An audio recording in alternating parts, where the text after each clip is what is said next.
One of the biggest misbeliefs that people have is that funding is a problem. A lot of people think as cash or access to funds as one of the biggest deterrents or the obstacles that they have. And I think, over and above, just in the world itself, I happen to work for a strategy consulting firm based out of the US. We help private equity firms invest in companies.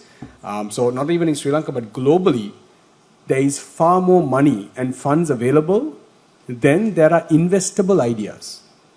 And I want to make the distinction, investable ideas. There's tons of ideas, but there's a big distinction between an idea and an investable idea, right? And that's kind of the process of what we're talking about. Now, in doing that, so the first myth to get over is that it's not a lack of funding. There is funds. There is enough of money around to be put to work for good investable ideas.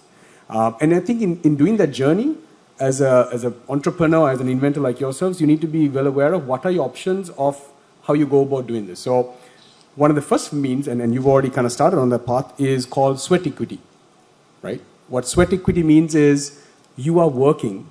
Now you yourself, rather than getting a salary, or even if you're doing this on a part-time, there's opportunity costs. Without you getting paid for the service, you're willing to put your ideas and your effort and your time towards starting a product or creating a company, right?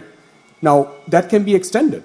So if you think about, as an example, you have a great idea, you're very technical, and you've been able to come up with a cool invention, but you need to be able to, let's say in the first phase, you want to get to 100 clients, small prototype, right? You want to kind of make sure can 100 people buy this.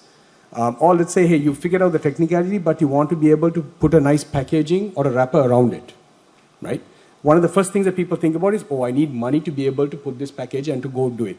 Another alternate or an option is, can you go to a person who already does this and have them believe in your idea, in your concept, and offer them up equity of your company so that they come join hands with you and they're willing to provide their service, their time, or their capabilities to actually create that. And that's typically your first round, you think, and that's usually referred to as sweat equity, right? So individuals are coming in and they're willing to, or kind of you get people to kind of work for you without you having to pay for that. And that actually is a great validation before you go to a person to ask for capital equity, because that shows that you have convinced another person from a different domain that your idea or your invention has legs, that it has something really tangible to go forward. So the more people who believe in this, the better it becomes, right? So that's one, and in many ways you already done that. You've done that with your own sweat, right? So that's first capital that you put in. You can extend that same thing to other people and things that enhance your services, right? So you could extend that even to a salesperson, right? You don't necessarily have to pay a salesperson. You could tell a salesperson, hey, I will give you some percentage. It could be on success fee. If you have a really good product, you could say, hey, you know what? You work on commissions, you sell it and make it happen. So generally I want to a lot of people when they come to us, they necessarily haven't exhausted or looked at all these different options before they come to pure equity investment, right? So I want to kind of run that. The next thing is, obviously you want to kind of go extend this to friends and family. And that's typically how people do that. You kind of, it's very important that, and the term is called skin in the game, right? Have you committed yourself?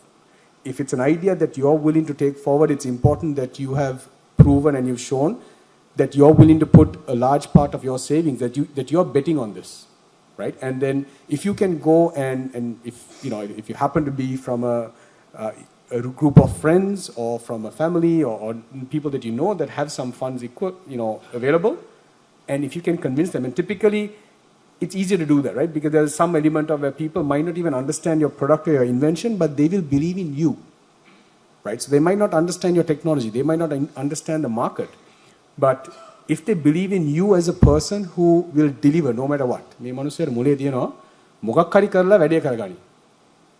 you're looking for that. That's an important element because you're building trust and you're having another person commit in cash on the credibility of you as an individual, if not even the idea. And that's another thing to really get down, right? Because that also, number one, gives you the required capital, but even if it's not just more than the capital, it kind of showcases to the next level before you go. I've been able to get people to validate me and put their money where their mouth is, if you like, in terms of belief in me as an individual, right? So that's another second element that you need to do.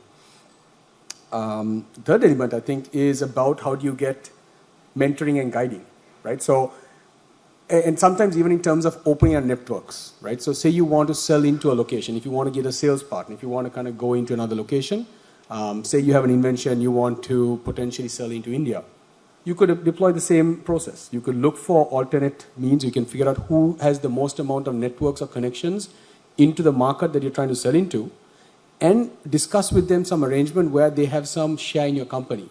And that kind of gets commitment, right? So rather than them being just on a pure sales commission basis, if you could get them commit to some level of equity share, where you kind of strengthen your overall holding as a company. So those are just, I think even before you come to asking for money as equity into the company, other different means that are available that you should look to explore, exploit, and really consider.